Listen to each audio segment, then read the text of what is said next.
दोस्तों इस वीडियो के माध्यम से हम चार स्टॉक साथ में डिस्कस करने वाले। आज हम टाटा मोटर्स को डिस्कस करेंगे, साथ में हम आईडीएफसी फर्स्ट बैंक को डिस्कस करेंगे और हम साउथ इंडियन बैंक को भी डिस्कस करने वाले। एक और कंपनी को डिस्कस करेंगे जो बहुत ही ज़बरदस्त बोनस देने जा रही है। टाटा मोटर्स की बात करें, यहाँ पे बहुत बड़ी अपडेट निकल के आ रही है जिसको इस वीडियो के माध्यम से हम डिस्कस करेंगे। टाटा मोटर्स आप समझ सकते हो कि कोविड काल में बहुत ही ज़बरदस्त रिटर्न दे चुका है, लेकिन काफ़ी समय से स्टॉक आपको देखे तो करेक्शन के दौर में, लेकिन क्या फिर से बड़ी तेज़ी की संभावना बनेगी। दूसरी तरफ आईडीएफसी फर्स्ट बैंक पिछले 6 महीने में बहुत ही ज़बरदस्त रिटर्न दे चुका है और काफ़ी शानदार लग रहा है इसके नतीजे। यहाँ पे आईडीएफसी फर्स्ट बैंक की तरफ से एक बहुत बड़ा अनाउंसमेंट किया गया है। क्या है वो अनाउंसमेंट, इस वीडियो के माध्यम से उसको डिस्कस करेंगे। और क्या इस समय में आईडीएफसी फर्स्ट बैंक पर निवेश करना चाहिए, क्या है इसके आने वाले समय के टारगेट। दूसरी तरफ साउथ इंडियन बैंक भी एक ऐसी बैंक है जिसने पिछले 2 महीने में बहुत ही ज़बरदस्त रिटर्न दिया, लोगों को ज़बरदस्त रिटर्न देके उसका जो रकम थी वो दुगना कर दी है। लेकिन क्या वैसी ही तेज़ी फिर बनने वाली है, क्योंकि अब गिरावट की चपेट में स्टॉक, तो क्या स्टॉक फिर नीचे आएगा। इन सारी बातों को समझेंगे इस वीडियो के माध्यम से, समझने वाले। सबसे पहले अगर हम टाटा मोटर्स की बात करें तो फ्राइडे के दिन 422 पर इसके स्टॉक की क्लोजिंग थी, जहाँ पे हमने 1.42% की तेज़ी देखी है। एक तरफ तो बाजार में काफ़ी बड़ी गिरावट थी, उसके बावजूद भी टाटा मोटर्स के शेयर ने शानदार तेज़ी दिखाई है। यहाँ पे आप देख सकते हो कि कोविड काल में 3 अप्रैल 2020 को ये 65 के आसपास स्टॉक था, बहुत ही नीचे, यानी 2 डिजिट में स्टॉक था।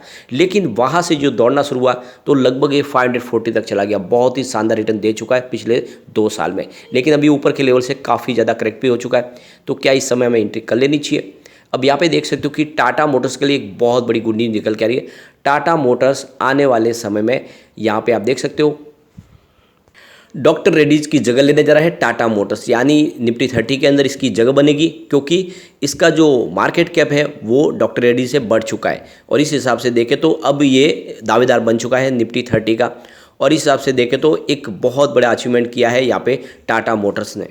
तो यहाँ पे देख सकते हो साल में 2 बार यहाँ पे चेंजेस होते हैं निफ्टी की इस इंडेक्स के अंदर, जिसमें आप देख सकते हो जून और दिसंबर में। तो दिसंबर के इस महीने में यहाँ पे टाटा मोटर्स जगह लेता हुआ आपको दिखाई देगा, क्योंकि अब इसका देखें तो जो मार्केट में इसका वेटेज है 124 मिलियन के आसपास है, जबकि उसमें आप देख सकते हो कि 1.1% की बढ़त है। लेकिन अगर हम इसकी जगह पे अगर डॉक्टर रेड्डीज की बात करें तो 90 मिलियन के रुपीज़ के आसपास आ गया डॉलर के, तो इस हिसाब से वो एग्जिट हो रहा है। तो एक बहुत बड़ा अचीवमेंट किया है यहाँ पे टाटा मोटर्स ने। दूसरी एक बड़ी अपडेट और है, टाटा मोटर्स जनवरी महीने से अपने कमर्शियल व्हीकल और यहाँ पे देख सकते हो कि पैसेंजर व्हीकल की प्राइस में 2% की बढ़ोतरी करने जा रहे हैं। और इसके पीछे वजह है इनपुट कॉस्ट में बढ़ोतरी, और इसी वजह से वो अपने इन जितने भी व्हीकल्स हैं उसमें प्राइस में बढ़ोतरी करने जा रहे हैं।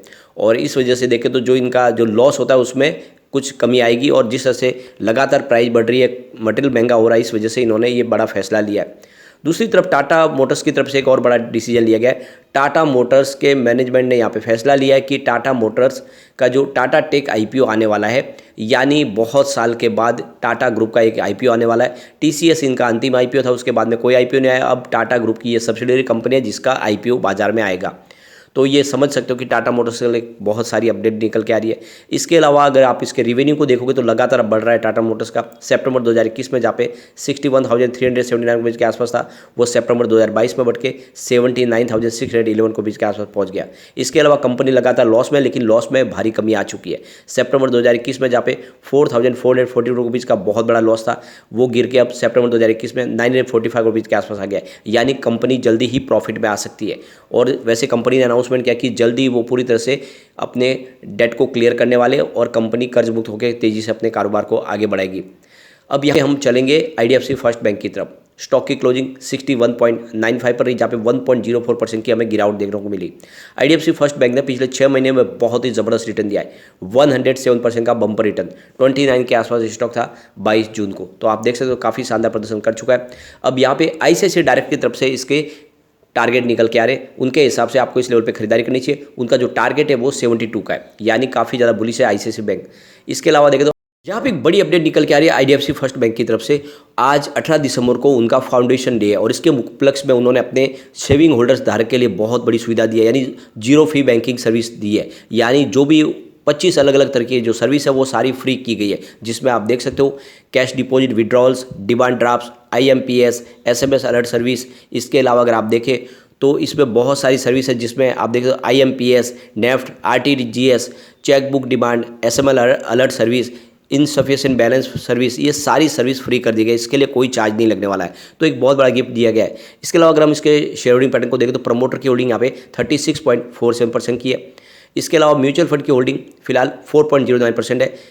Q1 में ये 5.19% थी। तो म्यूचुअल फंड ने अपनी होल्डिंग थोड़ी सी कम की है, लेकिन एक आंकड़ा बहुत ज़्यादा चौंकाने वाला, वो है इंश्योरेंस कंपनी की 0.22% की होल्डिंग थी Q1 में, जो इस Q2 में बढ़ के 5.21% होगी। ज़बरदस्त होल्डिंग बढ़ी है इंश्योरेंस कंपनी ने, जम के खरीदारी की है। यहाँ पे FI की बात करें, उनकी भी होल्डिंग बढ़ी है Q1 में, जहाँ पे 10.99% की होल्डिंग थी, इस बार 11.7% हो गई है। तो एक बड़ी होल्डिंग बढ़ाई गई है FI की तरफ से।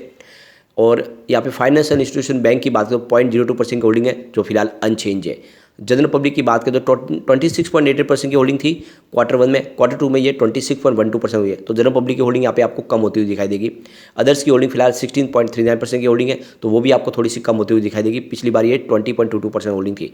तो यहाँ पे जनरल पब्लिक की होल्डिंग घटी है, लेकिन यहाँ पे FI और इंश्योरेंस कंपनी ने जम के खरीदारी की है। इसके अलावा अगर हम इसके रिवेन्यू को देखें तो सितंबर 2021 में जहाँ पे 4,830 करोड़ के आसपास था, जो इस सितंबर में बढ़ के 6,531 करोड़ के आसपास पहुंच गया। जबरदस्त बढ़ोतरी हुई है रिवेन्यू में। इसके अलावा कंपनी के प्रॉफिट को देखें तो सितंबर 2021 में 111 करोड़ का जो प्रॉफिट था, वो सितंबर 2022 में बढ़ के 567 करोड़ तक पहुंच गया। जबरदस्त बढ़ोतरी हुई है। लगभग आप देख सकते हो कि ये जो बढ़ोतरी है, ये 1 गुना 2 गुना नहीं 5 गुना बढ़ोतरी हुई है, और लगातार ग्राफ बढ़ रहा है। और जिस तरह से बैंक का प्रॉफिट बढ़ रहा है, उस हिसाब से ये एक बड़ा मल्टीबैगर बन सकता है आने वाले समय में। लॉन्ग टर्म का नजरिया लेके आपको IDFC फर्स्ट बैंक में बिल्कुल निवेश करना चाहिए। आने वाले समय ये आपको मालामाल कर देगा, और जल्दी ये 3 डिजिट में भी जा सकता है। अब हम चलेंगे साउथ इंडियन बैंक की तरफ। स्टॉक की क्लोजिंग 19.45 पर ही, जहाँ पे 5.81% की हमें बड़ी गिरावट देखने को मिली, और इसके पीछे वजह है प्रॉफिट बुकिंग। पिछले 6 महीने के हिसाब से देखें तो स्टॉक ने 162% का बम्पर रिटर्न दे दिया है। 7 रुपीज़ के आसपास स्टॉक था, फिलहाल 19 के आसपास चला गया। बहुत ही ज़बरदस्त रिटर्न दे चुका है, लगातार दौड़ा है। अब यहाँ पे देख सकते हो इनके जो MD है मुरली रामकृष्णन, उन्होंने एक बड़ा बयान दिया है।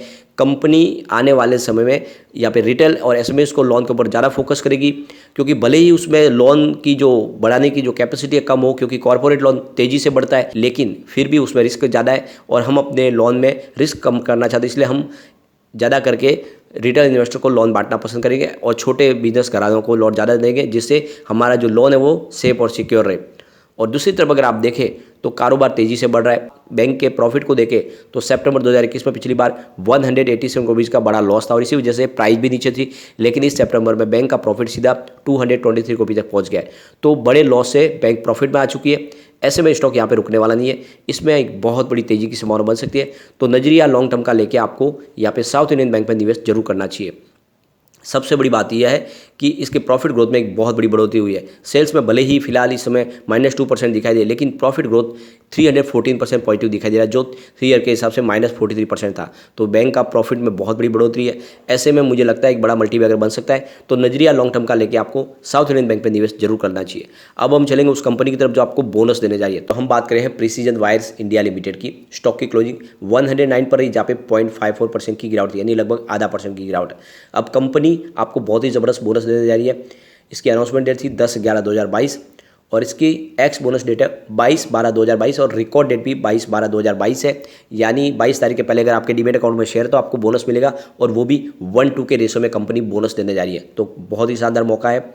अगर कंपनी की परफॉर्मेंस देखें तो बहुत ही शानदार है, और कंपनी आपको पता ही है अलग अलग टाइप के केबल्स वायर का निर्माण करती है। सेल्स ग्रोथ की बात करें तो 10 ईयर के हिसाब से 11% पॉजिटिव है, 5 ईयर के हिसाब से 25% पॉजिटिव, 3 ईयर के हिसाब से सेल्स 15% पॉजिटिव है, लेकिन इस TTM 24% पॉजिटिव है। तो पिछले 10 साल में सेल्स लगातार पॉजिटिव बना हुआ है, काफ़ी अच्छी बढ़ोतरी हो रही है। प्रॉफिट ग्रोथ को देखें तो 10 ईयर के हिसाब से 16% पॉजिटिव है, 5 ईयर के हिसाब से 23% पॉजिटिव, 3 ईयर के हिसाब से 15% पॉजिटिव, लेकिन इस TTM 20% पॉजिटिव। तो प्रॉफिट और सेल्स दोनों में अच्छी खासी बढ़ोतरी हुई है। ऐसे में नजरिया लॉन्ग टर्म का लेके आपको इन्वेस्टमेंट करना चाहिए। आने वाले समय आपको जरूर ये मालामाल कर सकता है। लेकिन फ्रेंड, कोई भी इन्वेस्टमेंट करने से पहले अपने फाइनेंशियल एडवाइजर से बारे ले ले, या अपना खुद का रिसर्च करें, क्योंकि मैंने वीडियो आपके एजुकेशनल पर्पज के लिए ही बनाया। वीडियो पसंद आए तो लाइक से जरूर कीजिए, और चैनल को सब्सक्राइब कर दीजिए। Thank you friend.